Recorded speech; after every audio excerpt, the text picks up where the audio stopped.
ଦେଖନ୍ତୁ ମୁଁ ତ ମୋ ନାଁ ରାମଶଙ୍କର। ମୁଁ ସାମାଜିକ କାମ ମଧ୍ୟ କରୁଛି ଦୀର୍ଘ 5 ବର୍ଷ ହେଲା।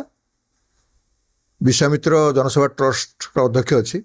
ଏ ଘଟଣା ଉପରେ ମୋର ପ୍ରତିକ୍ରିୟାଟା ଅତ୍ୟନ୍ତ ସୀମିତ ଏବଂ ଆଇନଗତ।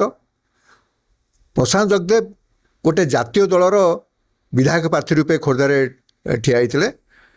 ଭାରତୀୟ ଜନତା ପାର୍ଟି ଜାତୀୟ ଦଳ ହିସାବରେ ତାଙ୍କର ପ୍ରଧାନମନ୍ତ୍ରୀ ମହୋଦୟ ହୁଅନ୍ତୁ, ଗୃହମନ୍ତ୍ରୀ ହୁଅନ୍ତୁ ଏବଂ ଜାତୀୟ ସ୍ତର ସଭାପତି ହୁଅନ୍ତୁ, ବଡ଼ ବଡ଼ ନେତା ହୁଅନ୍ତୁ, ସେମାନେ ଗୋଟିଏ କଥା ଦୀର୍ଘ 10 ବର୍ଷ ହେଲା ଆମକୁ କହୁଛନ୍ତି, ଯେଉଁଟା ଆମେ ଶୁଣୁଛୁ।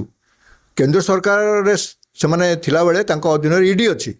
ଇଡି ବିଜେପିର ପ୍ରତିପକ୍ଷ ରାଜନୈତିକ ଦଳର ମୁଖ୍ୟମନ୍ତ୍ରୀ, ମନ୍ତ୍ରୀ, ବିଧାୟକ, ସାଂସଦମାନଙ୍କୁ ଯେତେବେଳେ ଗିରଫ କରୁଛନ୍ତି, ସେତେବେଳେ ପ୍ରତିପକ୍ଷ ଦଳ ଯେତେବେଳେ ତାକୁ ବିରୋଧ କରିକି ରାଜରାସ୍ତାକୁ ଓହ୍ଲାଉଛି, ସେତେବେଳେ ବିଜେପିର ଶୀର୍ଷ ନେତା କହୁଛନ୍ତି ଯେ ସେମାନେ ଯଦି ନିର୍ଦ୍ଦୋଷ ତାହେଲେ ସେମାନେ ରାଜରାସ୍ତାକୁ ଓହ୍ଲାଇବାର କିଛି ଆବଶ୍ୟକତା ନାହିଁ। ସେମାନେ ଆଇନକୁ ସହଯୋଗ କରନ୍ତୁ ଏବଂ ଆଇନ ଉପରେ ତାଙ୍କର ଭରସା ରଖନ୍ତୁ। ଭାରତବର୍ଷର ଆଇନ ତାଙ୍କୁ ନିଶ୍ଚିତ ଭାବେ ନ୍ୟାୟ ଦେବ। ମୁଁ କେବଳ ଏତିକି ପ୍ରଶାନ୍ତ ଜଗଦେବଙ୍କ ଘଟଣା ଉପରେ ପ୍ରତିକ୍ରିୟା ରଖିବାକୁ ଚାହେଁ।